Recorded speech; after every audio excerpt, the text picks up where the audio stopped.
Welcome everybody to the Rebel by Design Wrestling Podcast, brought to you by also Jet ENT. I am your host, Steiner Recliner 83, and on this episode, we're going to do a little bit of a recap for SICW Fanfest 3, live from the St. Louis Hilton Airport. That was last night.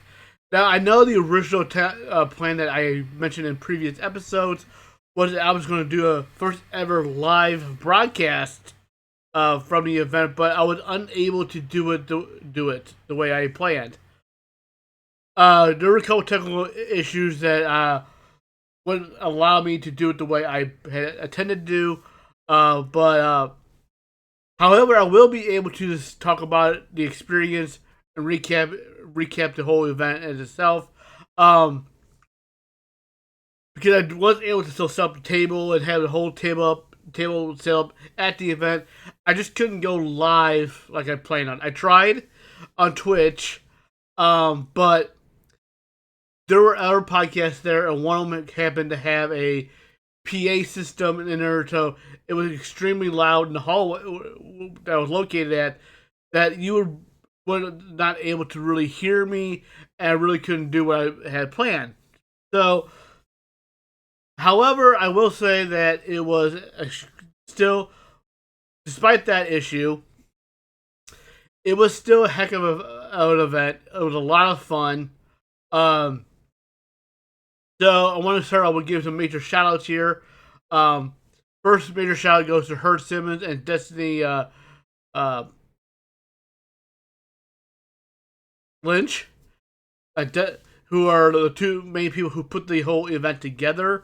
They did those two and their staff did a fantastic job with the setup, and making everything run as smoothly as possible. Herb Simmons is a guy who has been on this podcast before. Incredibly nice guy, very knowledgeable guy. Who's been involved in the wrestling business for over 50 years. Worked with some of the best in the industry. And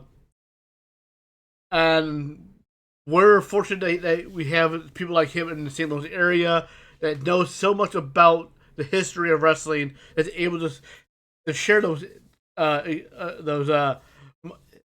history lessons, if you will, and truly appreciate the art of wrestling that we all know it as.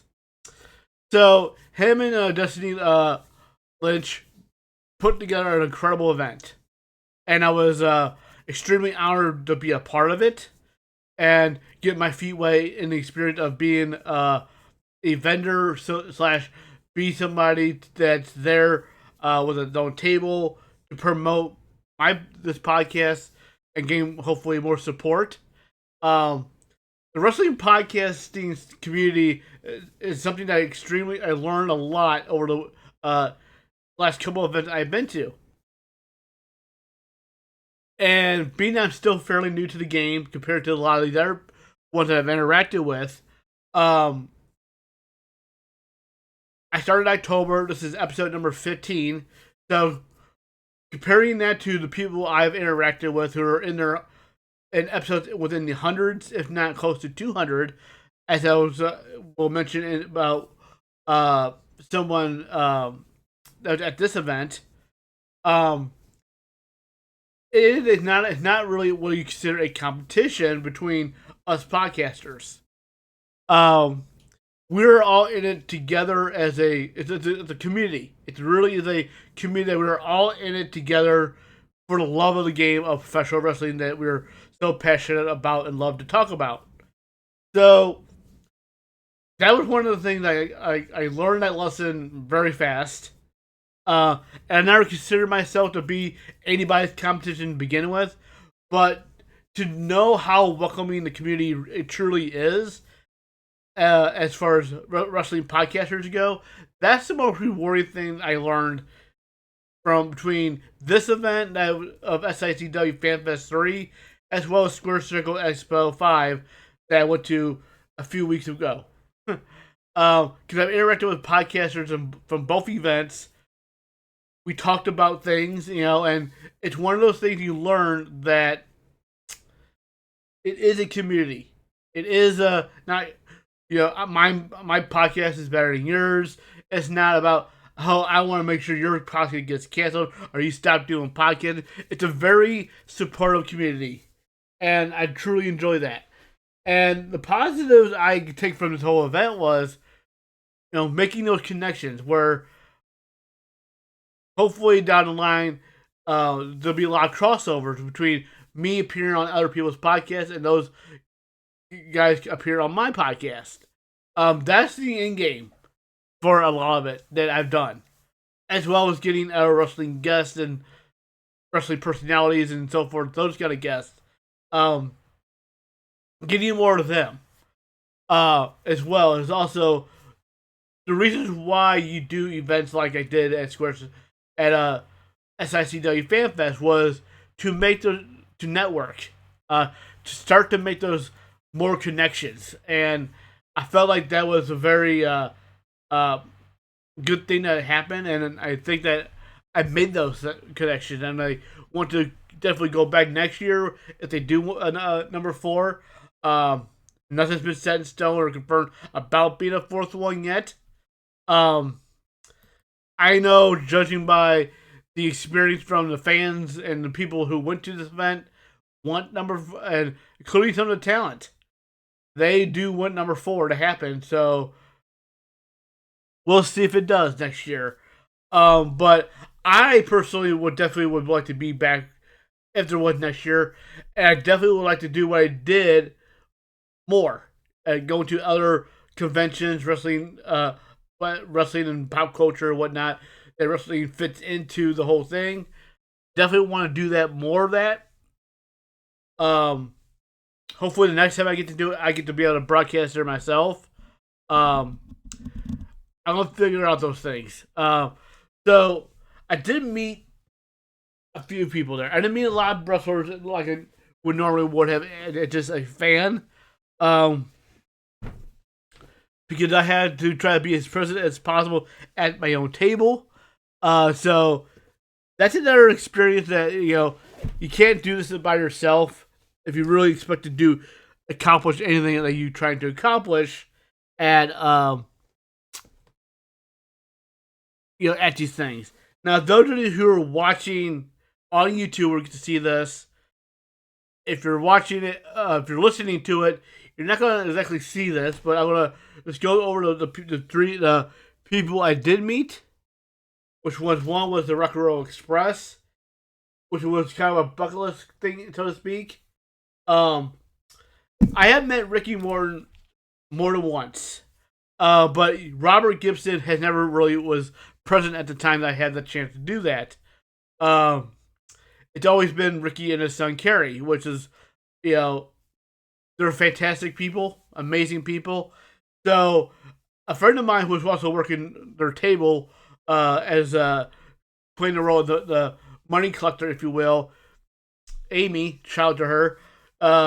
She had introduced me to Ricky and Kerry a number of times. And she always talks very highly about Robert Gibson, who I always, for one reason or another, always missed the opportunity. Whether Robert wasn't there or whatever the reason was. The last time that I went to the show that he was supposed to be there, he had to back out last minute ish. He had surgery done. But again, the experience was amazing. Get to talk to them a little bit, and finally, meet the other half of the Rock and Roll Express. Get to do an autograph of a picture with both of them, which is another thing I really wanted to have. Because I have Kerry and Ricky together. Now I have the actual tag team of the Rock and Roll Express. So that was one of the people I met. Another one was another one that was a real honor to meet. Never been to an event that he was at before prior to this, and it was an honor to be a former world champion. I'm talking about a man who also has trained so many wrestlers throughout his career, and still recently, last year, I believe it was, still had a match. Believe it or not, I'm talking about Dory Funk Jr. You know, and that was, again, to meet people like that, to meet somebody who has met so much of the industry, who has given back to the industry so much, especially, we think about all the people who have trained with Dory Funk. Keep in mind, like, Dory Funk trained a lot of the people you saw in the WWE that came up into the main roster in the late 90s and early 2000s before Ohio Valley Wrestling became a thing. They were all sent to, a lot of them went to Dory Funk's wrestling school. People like Lita, Kurt Angle, Test, uh, you know, Ashton Christian, and a lot of other people kind of hit that school before they went to the WWE main roster. And you've seen the results of that, of what he brought to the table. So the next and final guy I got to meet that way was one half of the Dudley Boys, Devon Dudley.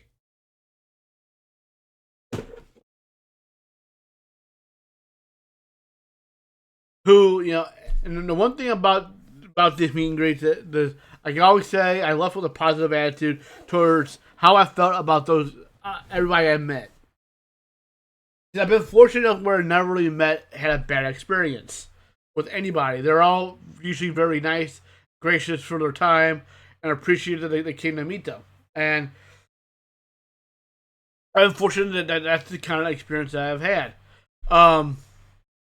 So meeting those three, I know it's not nearly as many as Square Circle Expo, and heck, the first FanFest from SICW. I didn't get to attend number 2 because of reasons that that I was not available to go to that show.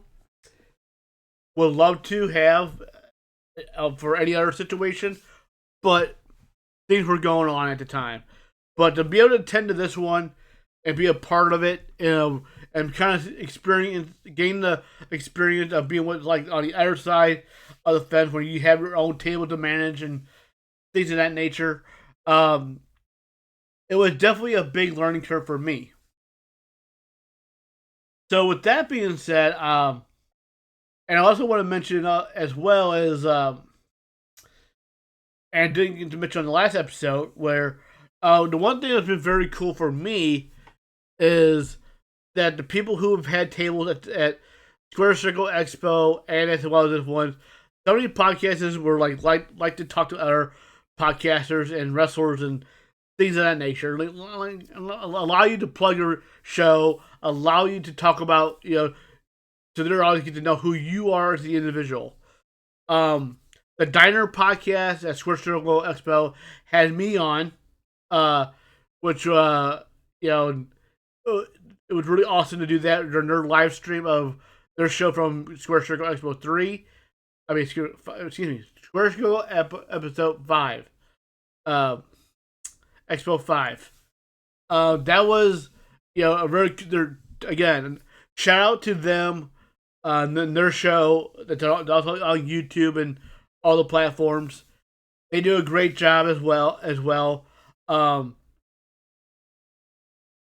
Shout out to Cole TV, who also allowed me to shout out the podcast on his Square Circle Expo 5 blog. This is another thing I want to mention as well, because that all that was released within the last the Cole TV one was just released this past week. He did tell me that it was going to be several weeks after the filming of it before it actually gets shown. So that's kind of one reason why I waited to mention those as well, because I want to make sure that as of the airing of my episode, that they are accessible to be found. Because obviously sometimes the live broadcast of things do kind of take time to get get put up on social media. So there's always that, as well as YouTube and etc. So Cold TV, Diner TV from Square Circle side of things. But I want to talk about another one that's also already up in on their channel. I want to shout out also Falls Count Everywhere podcast, wrestling podcast. They were also at this at SICW Fanfest 3. They have been there for, I think, all three of them. As a matter of fact, they had me on their show towards the end of their live stream. Uh, they're extremely entertaining, and gonna get to watch what they do, with their back and forth, different and for the four-headed monster that they are, I like to call them, this was the first time they get to do it together live. As far as, because they're always doing like video Zoom call version of themselves, kind of like how me, Diro, Taekwondo do it, never in person. So to see that for the first time and see how they act in person was also a really cool thing to see. So major shout out to them because they had me on their show and allowed me to plug my podcast and allow me to talk a little bit of wrestling with them, share my favorites and so forth. Because that's a big deal to be able to introduce yourself to their audience and their people, and hopefully someone will want to watch my show and see what I'm about. That's what always about making community connections, and that's always a big thing I took away from the event. There were a lot of people who did take my business card to find the podcast on whatever platform they want to watch, and they want to check us out. So hopefully, they do that. There were a lot of people who showed interest, and that was the other major thing that I wanted to accomplish with being there, was to connect in person to a lot of wrestling fans. And throughout the day, I talked to some really nice, cool people. See if I can.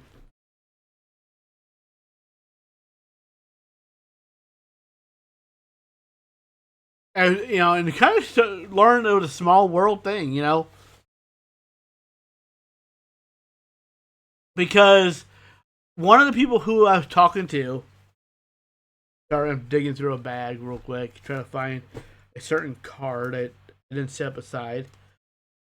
It was kind of cool because one of the people I ran into, locally was from Artists United, which was a Facebook group I have followed for quite some time on Facebook.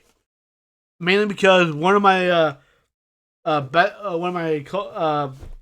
that I grew up with from high school all the way through, and even before elementary school, was a part of this group. And he, we're talking about like, oh yeah, and we just had a little conversation, and I mentioned you do like, hey, follow us.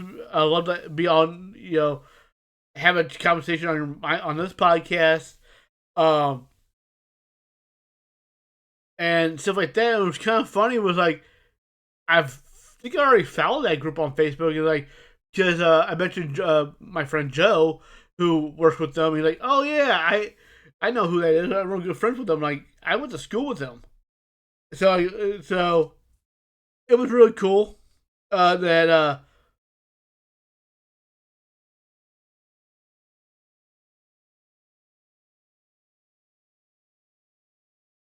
so it was really cool to like kind of have a little small world moment with that. And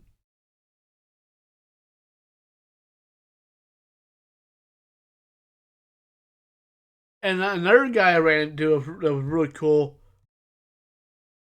And there's a lot of fans that that just showed a lot of interest in the show. All ages, which is our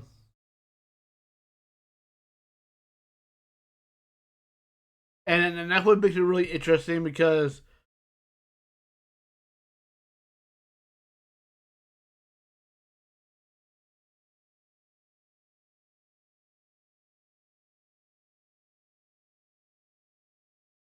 So another guy I made a connection with that hopefully he'll get to be on my podcast at some point. A man who wore a lot of hats.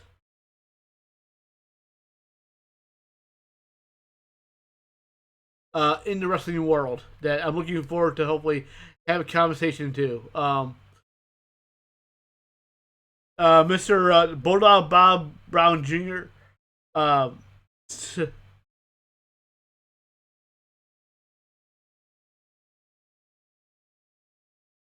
Mr. Stu Kemp, also known as. Um,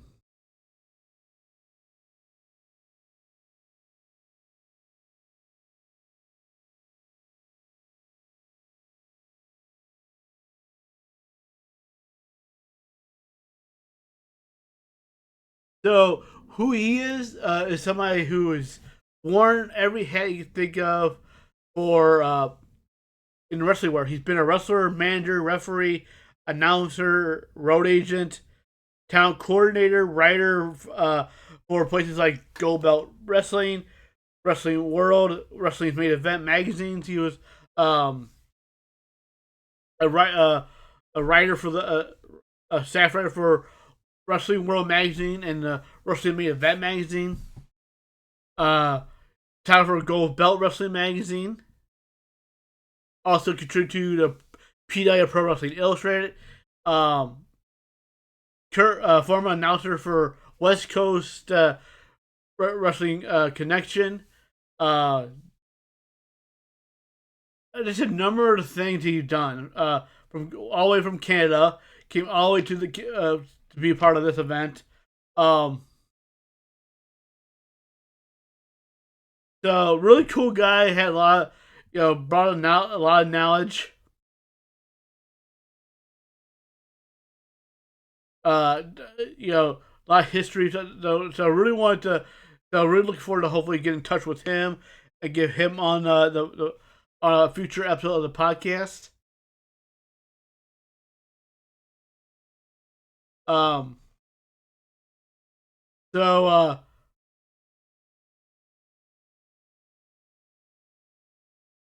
that was a really cool one. We definitely would like to have him on the show on a podcast soon enough. Um, I can't expose his real name and his character name.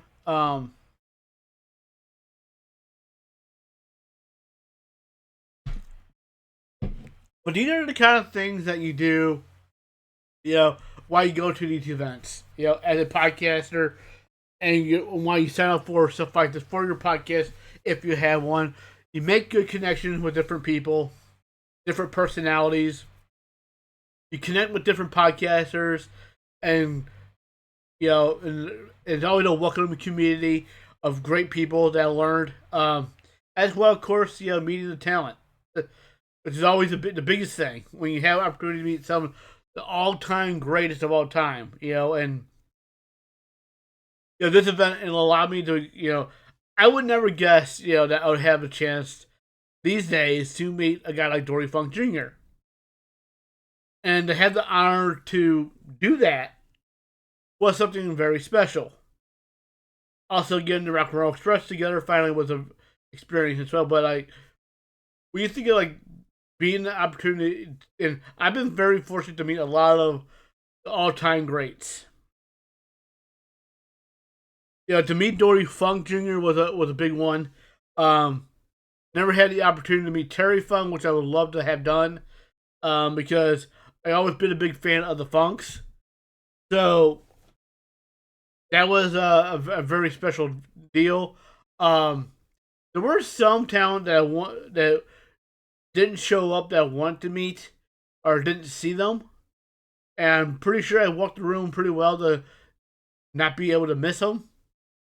And I didn't see the tables with their name on it either, so I don't know what happened to Kevin Von Erich because I did not see him at the signings. And that was another one I really wanted to meet was Kevin Von Erich, of the famous wrestling family of the Von Erichs. Um, the only other all the brothers who is still alive, to are still with us. Um, he didn't. He was supposed to, receive an award and everything. I didn't see him. Uh, so that was kind of a bit of a bummer, but something just doesn't work out the way you plan at times.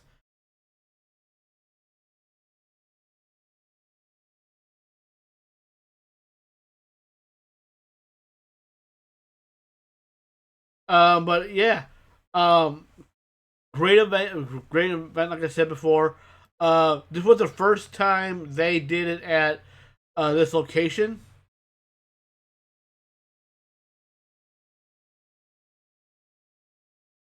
Uh, and I will say that this is the Hilton was definitely a very good move to put this event here because I feel like it not only was it more accessible for the fans, but I think the combination from the venue was much better than uh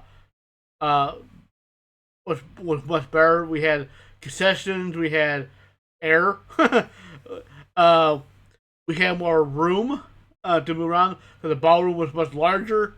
I feel like it was more accommodating for an event like this. And I think if they were to do another one for number 4, I say go back to this one because I think it worked very well.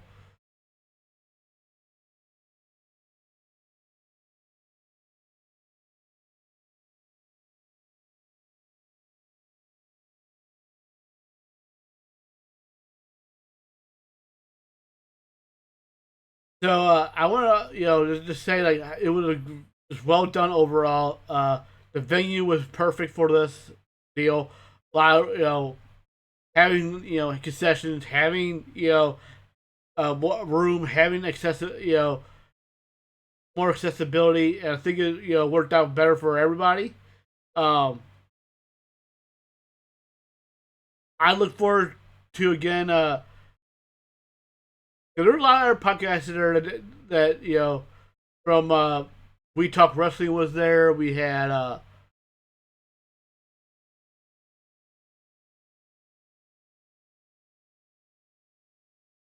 Slow Burn Pro Wrestling Podcast was also there. Just to name a few other ones, I wanted to just kind of shout out real quick.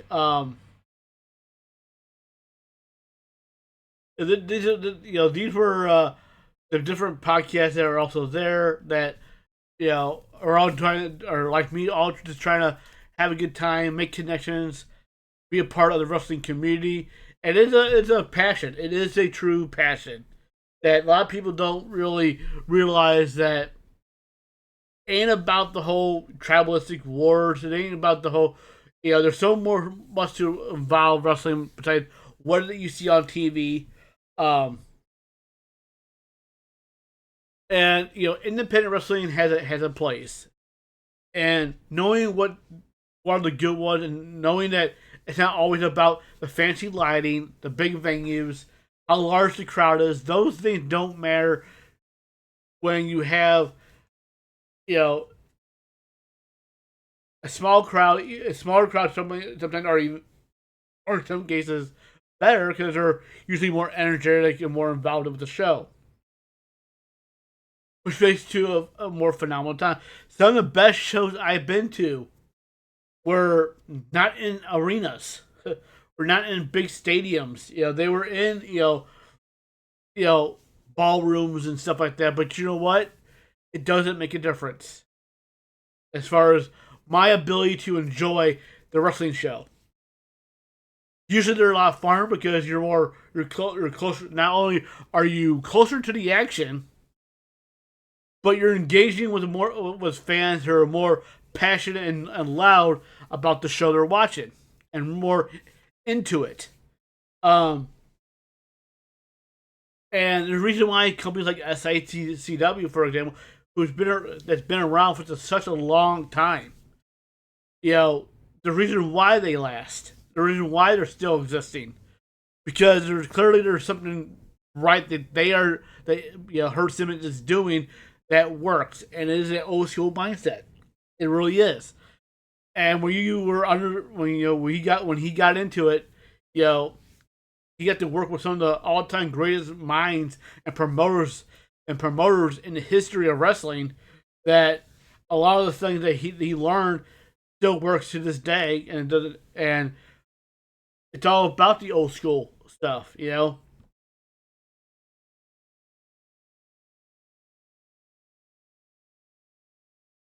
That you realize sometimes less is you know sometimes you need less than what you get. Like you don't need over the top productions. You don't need a bunch of hype videos and stuff. You just need sometimes the simplest things tell us a better story at times. You learn that if you really pay attention to it. Like sometimes all you need is two guys and a microphone and a camera, and that's it. You know, it don't take much at times. So, a lot of people think it needs all those things, but yeah, it's great to have the fanciness. It is always great to have the fancy lights and stuff. Yeah, it looks cool and everything, but you know what? When it comes down to the nitty gritty of professional wrestling, you don't have to have it. It looks yeah, sure, it looks great on television. It makes it pop on TV, but it's all about getting the audience to react to what you're doing. And a lot of these big TV shows, yeah, there is a large crowd there, but a lot of these times, some of these times, you will see a crowd that don't make a lot of noise, and you can't tell if they're liking what they're seeing, or they care what they're seeing, or they tuned into what they're watching. A lot of the shows I've been to, they're way far more engaged to what's going on, and showing the passion. And people, and we're going to these conventions. Like it's all about the love of the game, if you will. You know, and and I've seen on social media a very toxic in a way when it comes to okay how people are treating each other as fans. Like we're all saying saying that it's a bad thing. Try to make it as a bad thing that you consume way more wrestling than the other guy. Claiming that you don't have a life, you don't have this, you don't have that. That's not true. Maybe wrestling is your life. Maybe wrestling is something you're very passionate about and it plays a big role in your life. That's what it is for every single people who wrestle for a living. Is there anything wrong with that? Absolutely not. The same way with there's nothing wrong with somebody who only watches very little wrestling in a week.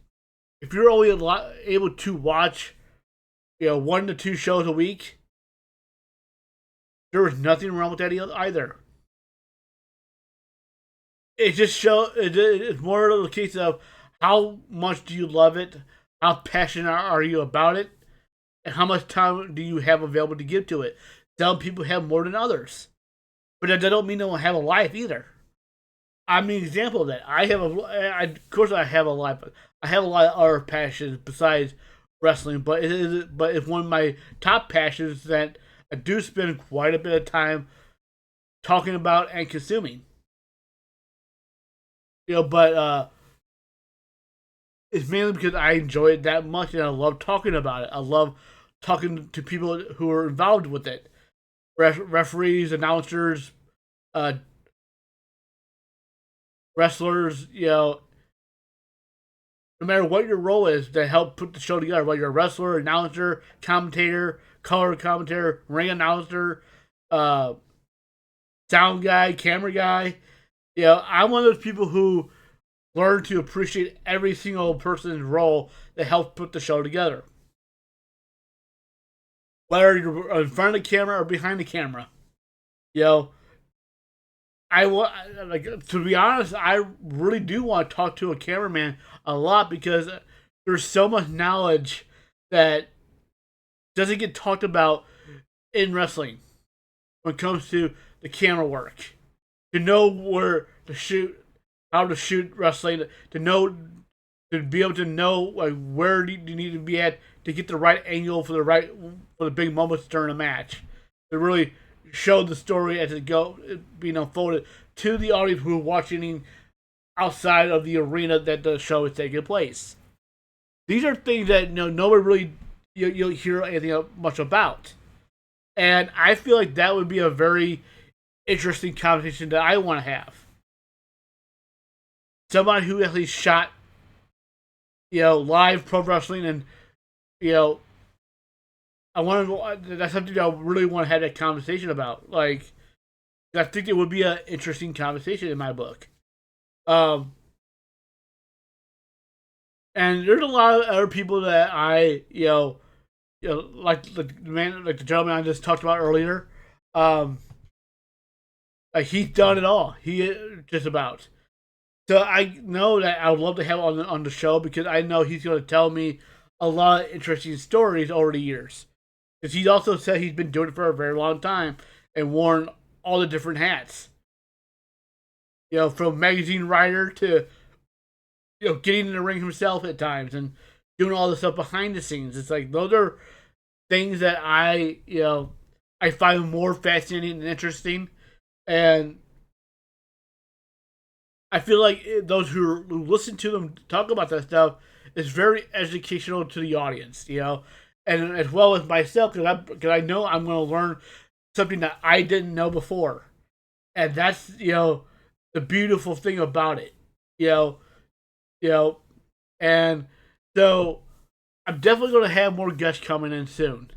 I can't tell you who yet or when exactly yet, but just know that there are always moving parts behind the scenes on these shows that I do. But the time that I don't have a guest, there's always going to be something that I can sit here and talk about, as well as bringing in Matthew Keys in for a topic. Depending on if I have a guest or not by the time the next I do episode number 16. If I don't have a guest, I'm going to be at Matthew Keys. Hopefully, he's going to be here. Obviously, he wasn't here for this one because I'm talking about something that he wasn't at. He had to work, so otherwise he would have been here as well. So he could have shared his experience as well.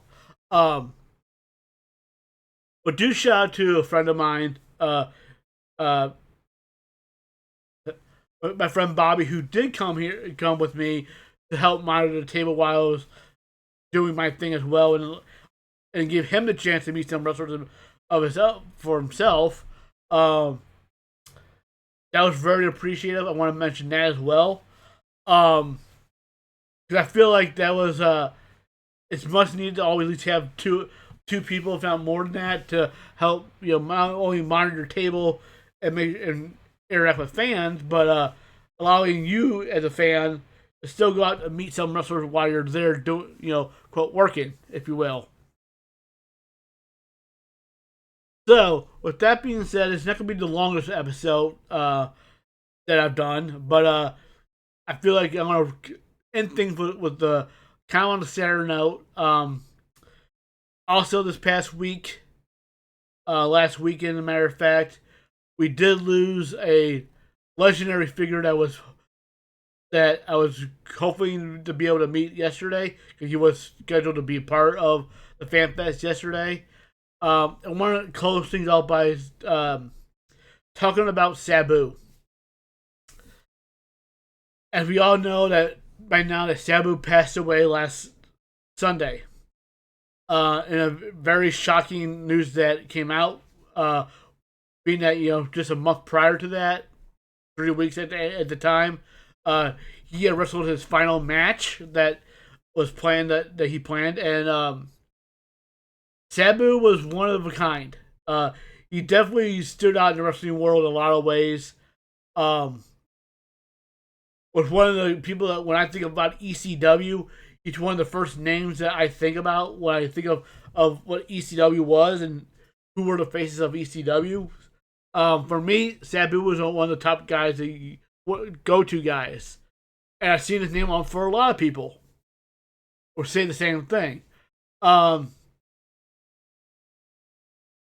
Regardless of what Sabu was going through behind the scenes, I'm not going to talk about that at all. Because I really don't know all the details. I don't want to get into the details. What I do know about Sabu is Sabu the performer, and the way the colleagues that he worked with, what they have said about him over the last week. Um, Sabu was respected in the locker room. Sabu did everything and anything he could to himself, his own body, to make sure the fans themselves are going home happy and put on a heck of a show. He was not afraid to sacrifice his body to do that. As we've seen with a lot of the crazy matches that he has had over the years. Some of my personal favorite Sabu matches that I got to watch, obviously, was the barbed wire match with Terry Funk and ECW.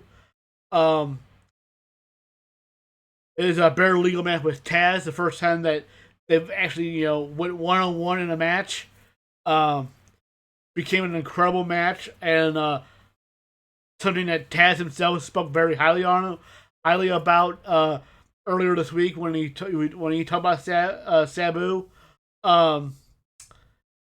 Even the stuff in WWE, some of that stuff, like the stuff with there was he had his moments in there as well. Not to the extent that I really think they could have gone with it, but up until they stopped the match due to an injury spot, the Rey Mysterio match with Sabu that he was having was really becoming a really good match until how it ended. But it was a fun match to that point. Even the match with John Cena was a fun match to watch. Watched him in TNA. He had a really good match with Rob Van Dam for their ECW tribute show. One of the few, I enjoyed that much. I did enjoy it. I always enjoy their Sabu versus RVD matches. Period. They had a number of them in ECW as well. The one match I haven't watched it full yet that I know that I really want to was one of the earlier Sabu versus Cactus Jack matches. I know those were some wars. But Sabu has wrestled or made an appearance in every major company that existed. When you think about it, he's been in NWA at one time. He's been to WWE. He's been in WCW, ECW, TNA, MLW. Especially he was a lot of regular in the earlier MLW days back in the early 2000s. XPW when it was actually meant something. Even made a cameo appearance in AEW. So, like, when you think about major wrestling companies that are been on TV for the last, 30 years, Sabu, as at one time or another, made at least an appearance on them, and that's somebody not many people could say that. That they've been through all those companies at least once. So that's a very special thing when you think about it. So Sabu was truly a one-of-a-kind performer. Definitely stood out as being, and people probably thought he was insane. And you kind of have to be to do some of the things that he did do. But at the end of the day, like, it's always sad when you lose somebody, at 60 years old, which is still pretty young. In this day and age, and it's always sad when you lose somebody that has meant you so much in wrestling. That don't at times may not gotten all his flowers as much as he probably should have, but I'm glad he's seen that he's getting it now. But with that being said, rest in peace to Sabu, R.I.P. Truly gonna be one to always be remembered and never forgotten, but truly it's gonna be one that's gonna be missed. So with that being said, I am gonna wrap things up for tonight. I want to thank you everybody who has watched or listened to this podcast wherever you get this podcast from, whether it's on the YouTube side of things or all the major platforms that we're on: Spotify, Apple, iHeartRadio, Amazon, you name it, we're there. Always please like, subscribe, follow, whatever you can to help support this channel, this podcast, the channel, and everything. It's always appreciated and loved. With that being said, thank you all for watching. This has been Simon Clark 83 of Hustle.ent. You have been watching the Rebels by Design Wrestling podcast, and I am signing out. Thank you, everybody.